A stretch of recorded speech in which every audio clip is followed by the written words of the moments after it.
আজ সন্ধ্যা 7:30টায় মুখোমুখি হবে কলকাতা নাইট রাইডার্স ও পাঞ্জাব কিংস। এবছর আইপিএলে প্রথমবারের মতো একে অপরের মুখোমুখি হবে এই দুই দল। তো এই দুই দলের কোথায় শক্তি ও দুর্বলতা আছে সেটা নিয়ে আলোচনা করব। এছাড়াও কলকাতার একটা মেজর পরিবর্তন হতে চলেছে এবং হেড টু হেড ও পিচ রিপোর্ট নিয়েও হবে আলোচনা। তো সম্পূর্ণ ভিডিওটি দেখতে থাকুন এবং ক্রিকেট বিষয়ক সমস্ত ইনফরমেশন পেতে চ্যানেলটিকে অবশ্যই সাবস্ক্রাইব করুন।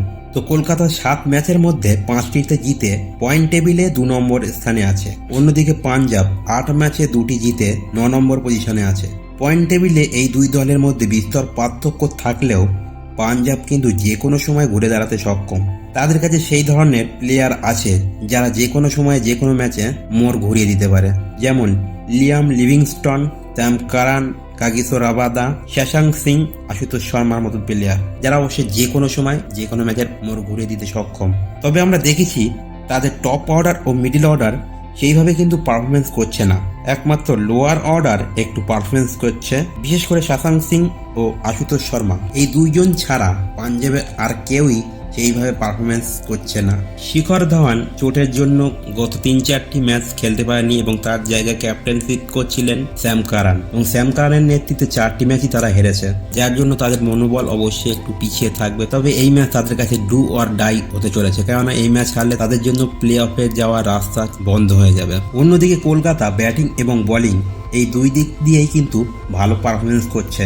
ব্যাটিংয়ে যেমন ফিল সল্ট ও নারিন ওপেনিংয়ে ঝড় তুলছে, অন্যদিকে ফিনিশিং এর কাজটা করছে রিঙ্কু সিং ও আন্দ্রে রাসেল। তবে বোলিং এ মিচেল স্টার্ক ছাড়া সকলেই ভালো পারফরমেন্স দিয়ে যাচ্ছে। তবে পাঞ্জাবের বিরুদ্ধে এই ম্যাচে স্টার্ককে নাও দেখা যেতে পারে। প্রথমত তার পারফরমেন্স, দ্বিতীয়ত প্র্যাকটিস করতে গিয়ে তার একটু চোট লাগে। এবার যদি আমরা পিচ রিপোর্টের দিকে একটু নজর রাখি তাহলে দেখবো কলকাতা এবছর মোটামুটি 4টে ম্যাচ খেলা হয়েছে এবং 4টি ম্যাচে কম বেশি 200+ রান হয়েছে।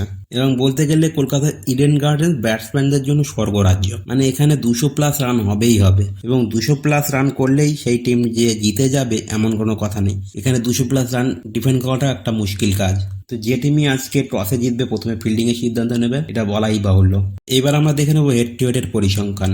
আইপিএল এ পাঞ্জাব কিংস ও কলকাতা নাইট রাইডার্স একে অপরের 32 বার মুখোমুখি হয়েছে এবং 32 বারের মধ্যে 21 বার কলকাতা নাইট রাইডার্স জিতেছে এবং 11 বার জিতেছে পাঞ্জাব কিংস। এবং কলকাতার ইডেন গার্ডেন্সে কলকাতা ও পাঞ্জাব একে অপরের মুখোমুখি হয়েছে 12 বার, সেখানে 9 বার জিতেছে কলকাতা নাইট রাইডার্স এবং 3 বার জিতেছে পাঞ্জাব কিংস। তো হেড টু হেডের পরিসংখ্যানেও দেখছি যে কলকাতা নাইট রাইডার্স অনেকটাই এগিয়ে আছে। এবার দেখে নেবো কলকাতার সম্ভাব্য একাদশ কি হতে চলেছে। তো ওপেনিং পেয়ারে দেখা যাবে ফিল সল্টের সঙ্গে সুনীল নারায়ণ, এরপরে 3 নম্বরে নামবেন আঙ্ক্রিশ রঘুবংশী, তারপরে শ্রেয়াস আইয়ার, রিঙ্কু সিং, ভেঙ্কটেশ আইয়ার, আন্দ্রে রাসেল, রামানদীপ সিং এবং মিচেল স্টার্কের জায়গায় সম্ভবত এবছর আইপিএল ডেবিউ হতে চলেছে দুষ্মন্ত চামিরার, এরপরে হর্ষিত রানা, বরুণ চক্রবর্তী। এবার দেখব পাঞ্জাবের সম্ভাব্য একাদশ কি হতে চলেছে। তো পাঞ্জাবের Sam Curran captain, Prabhsimran Singh, Jonny Bairstow, Liam Livingstone, Shashank Singh, Jitesh Sharma, Ashutosh Sharma, Harpreet Brar, Harshal Patel, Kagiso Rabada, Arshdeep Singh.